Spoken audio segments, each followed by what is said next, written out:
Alerta Geral. No Alerta Geral, bate-papo político com os jornalistas Luzenor de Oliveira e Beto Almeida. São 7h18, uma semana com mais agitação na agenda política. É o debate sobre a instituição do voto impresso nas eleições de 2022, que entra na agenda da Câmara Federal, ou que continua na agenda da Câmara Federal nesta segunda-feira. Agora as informações com Sátrio Salles. A agitação política com o acirramento do debate sobre a instituição do voto impresso continuará movimentando a agenda nacional. A agitação é por conta da decisão do presidente da Câmara Federal, o deputado Arthur Lira, do PP, ao anunciar que levará ao plenário a PEC, proposta de emenda à Constituição, que trata do voto impresso já nas eleições de 2022.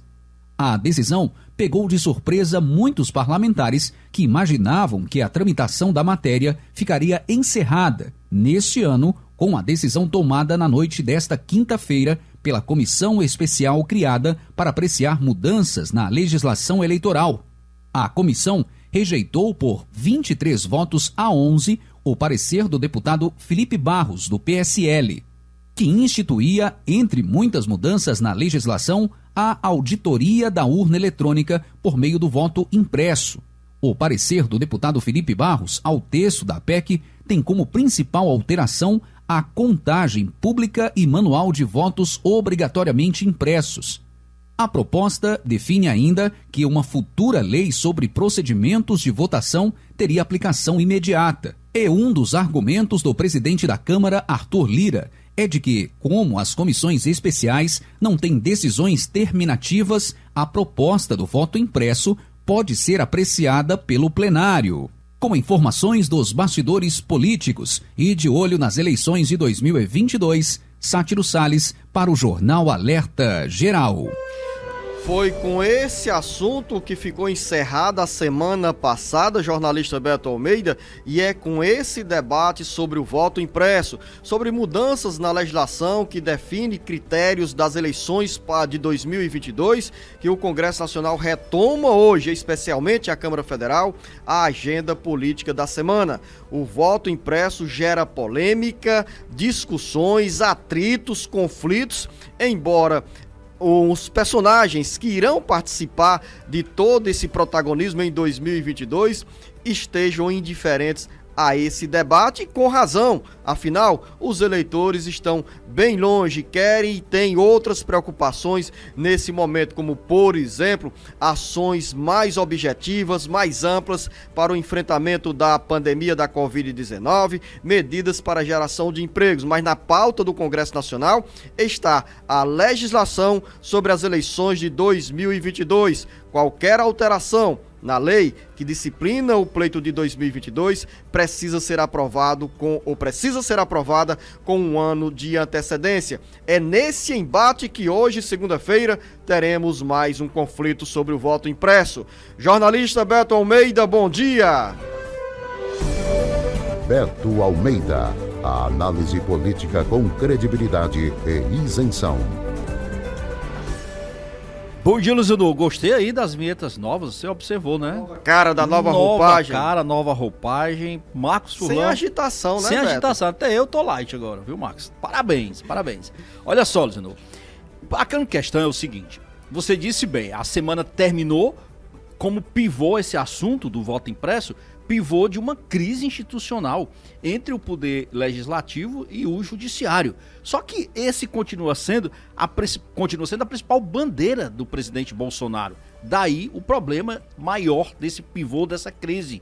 E aí, o que vai sobrar dessa história para esta semana? Bom, hoje tem reunião do presidente da casa, o deputado Arthur Lira, o presidente da Câmara dos Deputados, com os líderes partidários. A gente não pode esquecer que nós estamos falando de uma PEC, um projeto de emenda à Constituição, que precisa de 2/3 da casa para ser aprovado. 308 votos dos 513 parlamentares. E o governo, Luzenor, a tirar pela reação dos líderes partidários lá na votação na comissão especial na semana passada, efetivamente não tem maioria.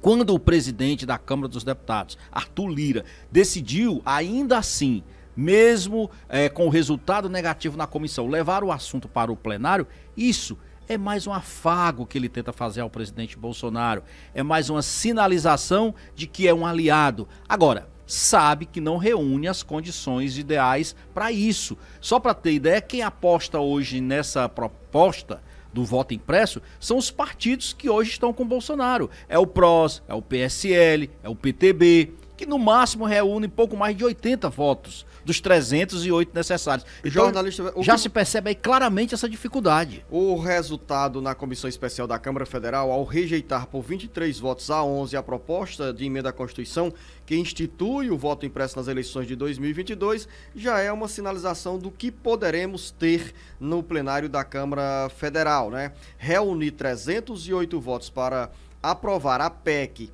e depois encaminhá-la ao Senado na expectativa de que todo esse processo seja concluído antes do dia 6 de outubro, é um desafio muito grande e talvez seja uma conta perdida pelos aliados do governo e pelos próprios defensores do voto impresso em 2022. Até o deputado Júnior Mano, Luciano, o deputado cearense Júnior Mano, pulou fora, né? Foi escolhido na semana passada para relatar a matéria, desistiu da relatoria, lembrando que na votação o Júnior Mano, logicamente, foi contra o voto impresso. Então, de forma coerente até, ele tinha que elaborar e quem for substituir, já está definido, vai ter que fazer um relatório nesse sentido, contrariando o voto do relator que foi derrotado na comissão especial. Seja como for, é isso que vai estar em votação. É o parecer contrário ao voto impresso, só que agora com votação em plenário. Mas esse, só para a gente encerrar aqui o nosso primeiro bloco, não é o único assunto, polêmico. Nós vamos ter hoje também em discussão, nessa reunião do Colégio de Líderes, o tal do voto do distritão. Aqui, já falamos sobre isso aqui. É outra medida que está dentro do bojo da reforma eleitoral que está sendo discutida. Essa reforma, Luciano, a gente só fica falando de voto impresso, de distritão, mas é uma questão ampla, são vários artigos, mexe demais com as eleições do ano que vem. Beto, a entrada do voto impresso na pauta do plenário da Câmara Federal seja até uma cortina de fumaça para se justificar, Luciano, concordo contigo, outras alterações na legislação, como por exemplo a implantação do voto distritão, desse modelo distritão, que é um golpe nas minorias que sempre são representadas no parlamento brasileiro, né? Uma vez que quem tem mais condições financeiras, materiais, políticas, partidárias, quem tem a chave do cofre é que garantirá mandato. Mas no Congresso Nacional, o jornalista Beto Almeida, passa também um projeto que desperta a atenção de muitas empresas no Ceará.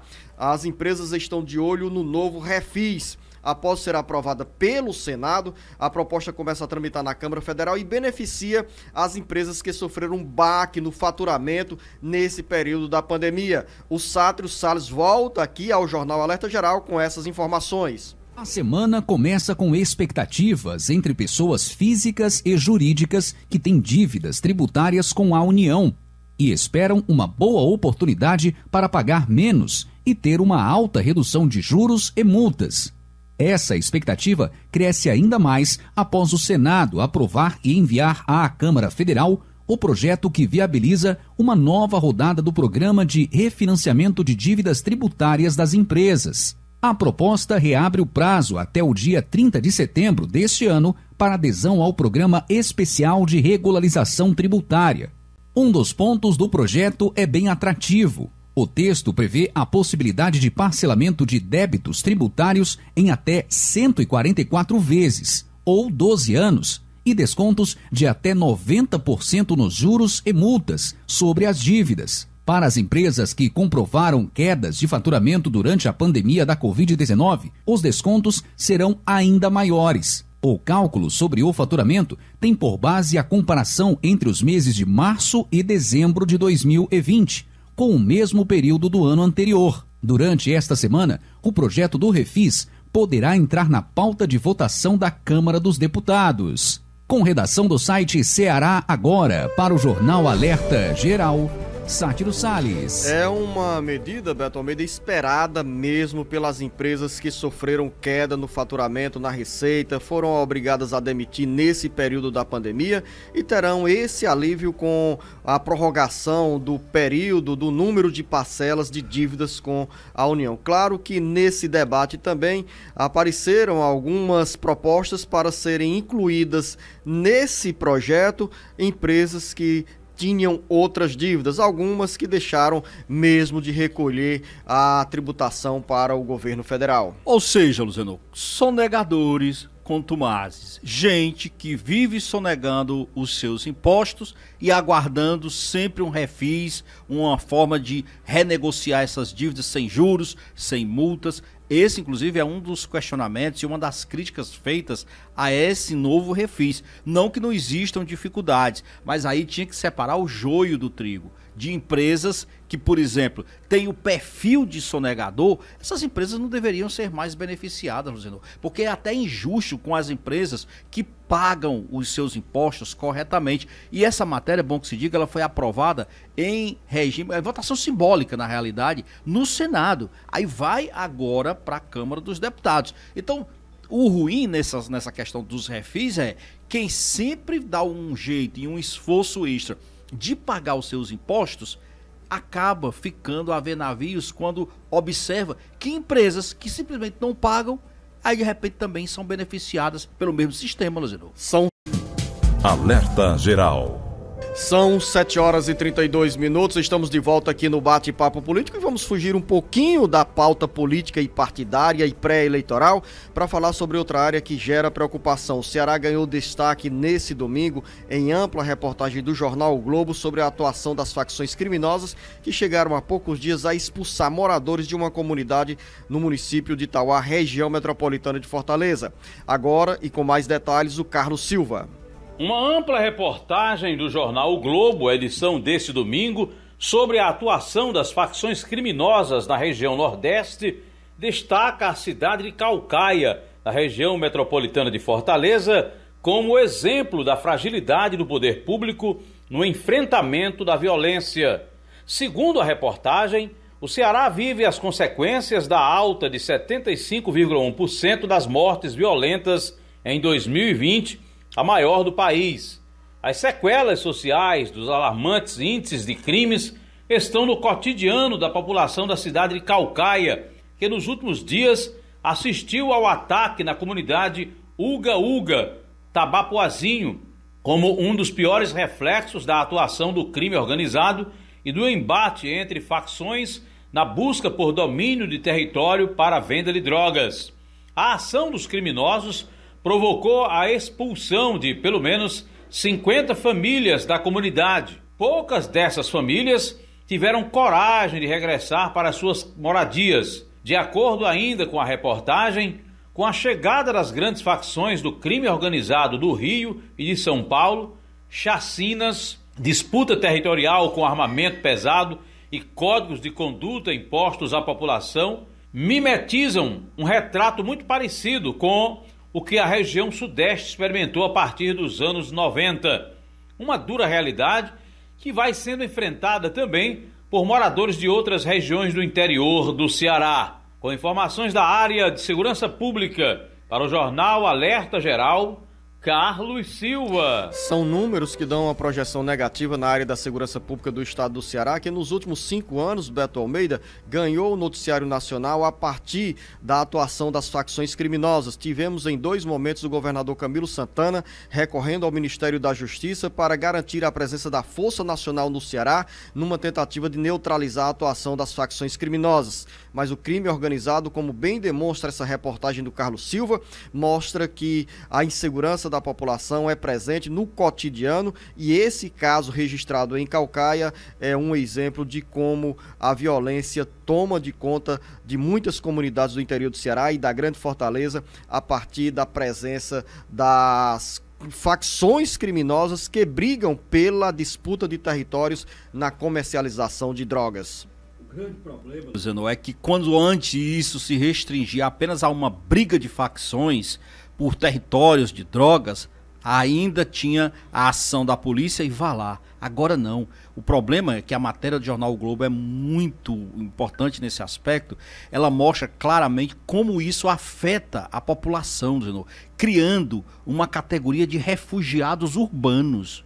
Olha só a que ponto nós chegamos. Refugiados urbanos. Sabe o que é isso? Pessoas que são expulsas das suas casas, das suas residências, por membros de facções criminosas, que moram em unidades habitacionais, onde simplesmente o chefão ou os chefões do tráfico chegam de madrugada, expulsam essas famílias e elas se tornam pessoas sem lar, refugiadas na sua própria cidade, no seu próprio bairro, sem ter para onde ir. Então, assim, o próprio secretário de Segurança Pública, o Sandro Caron, diz o seguinte, que a situação não pode ser comparada ainda a outros centros urbanos como o Rio de Janeiro, por exemplo, porque aqui o Estado ainda tem o controle, tá certo, dos territórios. A polícia entra a hora que quiser e quando quiser, o que realmente não ocorre no Rio de Janeiro. Mas ainda assim é uma situação muito crítica que coloca o município de Caucaia nesse epicentro, Zenô, da violência e nessa situação que eu chamo assim crítica de nós termos hoje refugiados urbanos aqui na nossa cidade.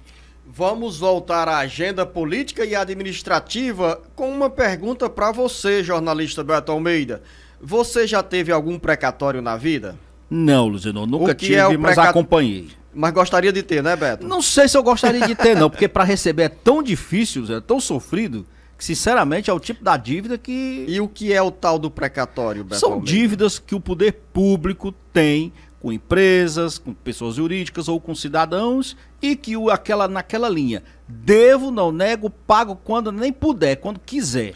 O precatório, Beto Almeida, ou melhor, a dívida do poder público com as empresas, pessoas jurídicas e pessoas físicas, se converte em precatório, que é esse termo técnico para dizer o seguinte: é uma dívida que o governo tem que pagar ao cidadão ou à empresa após o trâmite no processo judiciário. Então, vamos falar sobre precatórios. Um precatório de 2,6 bilhões de reais correspondente à complementação de recursos do Fundef, Fundo de Manutenção e Desenvolvimento do Ensino Fundamental e de Valorização do Magistério, que a União precisa pagar ao Ceará, acendeu uma luz amarela para o governo federal abrir o debate sobre o desembolso dessas verbas que em 2022 podem chegar a 88 bilhões e 100 milhões de reais. O alerta sobre a despesa obrigatória para os municípios do Ceará foi antecedido de outra sinalização semelhante, mas com valores maiores para os estados da Bahia, 8,5 bilhões de reais, e Pernambuco, 3,8 bilhões de reais. A conta do Fundeb vem sendo paga anualmente por meio de precatórios após estados e municípios cobrarem na justiça as diferenças da complementação que caberia à União. Uma reportagem do jornal Folha de São Paulo destaca nesta segunda-feira que no mês de maio a Secretaria de Orçamento Federal alertou ao Ministério da Economia que um precatório de 2 bilhões e 600 milhões de reais para o Ceará elevaria o risco de desobediência a normas constitucionais e legais voltadas a uma gestão fiscal responsável, prejudicando o desenvolvimento de outras políticas públicas. Em resumo, jornalista Beto Almeida, eu puxei essa questão aqui dos precatórios, perguntando se você tem precatório, explicando melhor para os nossos ouvintes o que significa um precatório, porque esse assunto está na principal pauta desta semana do governo federal. O presidente Jair Bolsonaro quer parcelar os precatórios nesse valor que pode chegar a 89 bilhões de reais no orçamento da União de 2022 para garantir mais fôlego ao orçamento, aos cofres da União e, ao mesmo tempo, tirar uma fatia desse dinheiro para cobrir as despesas com o aumento do benefício do Bolsa Família, que passa a ser chamado Auxílio Brasil e terá um valor que provavelmente poderá chegar a R$400. Então, jornalista Beto Almeida, precatório é a palavra de ordem, você pode explicar ainda melhor para os nossos ouvintes o que está acontecendo nos bastidores políticos para essa palavra entrar na vida dos brasileiros, dos cearenses. Você entendeu, então, os nossos ouvintes já devem ter entendido por que quando eu digo que precatório é uma dívida que a União tem e que ela paga quando quiser, da forma que quiser, mesmo já tendo tramitado todos os processos, chega em fase final, como se diz. Tá aí, o governo simplesmente chegou à conclusão, Luciano, de que está pagando precatório demais. Dos 55 bilhões previstos para esse ano, pulou para 89 bilhões no próximo ano. E aí diz que acendeu a luz amarela. Entre esses precatórios, essas dívidas que a União tem, entra exatamente esses recursos que você citou com o Fundef, o atual Fundeb. Na época, eram dinheiro que a União não estava repassando corretamente para os estados, para a complementação da educação. Os estados recorreram, ganharam na justiça e tem hoje, Luciano, várias unidades da federação que de fato ainda estão aguardando a remessa, o pagamento dessas remessas. Está aqui a matéria citando que o Ceará ainda tem 2 bilhões e 600 milhões de reais só num pagamento de uma dessas parcelas de precatórios.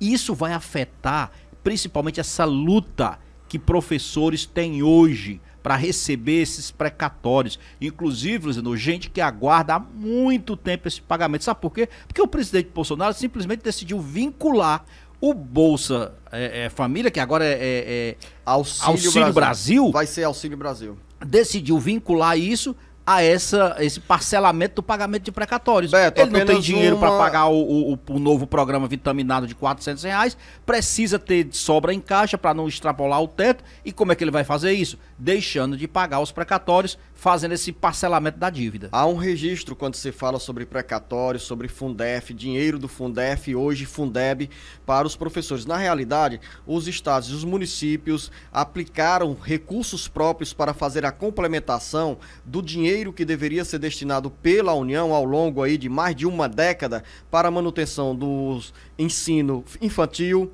fundamental e médio. Então, na interpretação da área jurídica da maioria dos municípios do Ceará, esse dinheiro que vem sendo repassado para os municípios por meio de precatórios pagos pelo governo federal, não cabe nessa rubrica dinheiro para ser dividido entre os professores, porque os gestores municipais entendem que os professores já receberam lá atrás os benefícios desses recursos que são administrados via Fundef, hoje Fundeb. Então, essa observação, embora as entidades sindicais que congregam os professores briguem na justiça para os membros do magistério também terem acesso a esse benefício. O problema é que isso já mudou de entendimento, em alguns casos, Beto Almeida, em alguns casos as prefeituras, os prefeitas decidiram fazer essa divisão de uma parcela dos recursos para os professores. Vou citar aqui. Não, você está correto.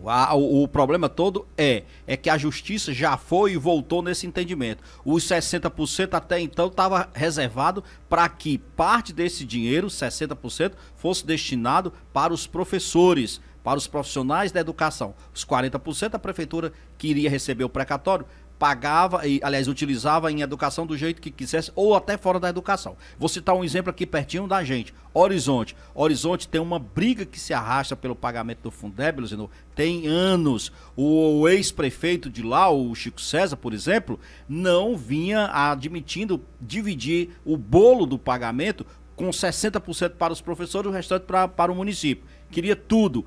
O prefeito Nezinho, atual, em plena campanha política, fez uma promessa para atrair o voto dos profissionais da educação e disse que se fosse eleito o prefeito de Horizonte, não teria mais polêmica. Ele iria pagar esse dinheiro para os professores. Ganhou e não cumpriu a promessa. Está hoje aí querendo, Luciano, ficar novamente com o dinheiro. Então, assim, é só para a gente citar um exemplo do quanto isso é polêmico, do quanto essa proposta do dinheiro para os professores causa apreensão entre a categoria. São 7 horas e 44 minutos e lembrar também que os beneficiários da Previdência Social estão no rol daquelas pessoas que têm muitos precatórios a receberem do governo federal. Todas as dívidas, as ações judiciais que os segurados entram na justiça contra o INSS se transformam em precatórios. As dívidas com valores correspondentes a R$60 mil têm um pagamento mais imediato. Outras com valores mais elevados acabam ficando em uma longa fila que gera angústia para quem ganha a ação na justiça. São 7 horas e 45 minutos. O tempo acabou, Beto. Mas vamos fazer o seguinte, eu volto daqui a pouco para mais informações, para falar também sobre esse primeiro encontro em 2021, entre o governador Camilo Santana e os irmãos Ciro e Ciro Gomes em relação às eleições de 2022.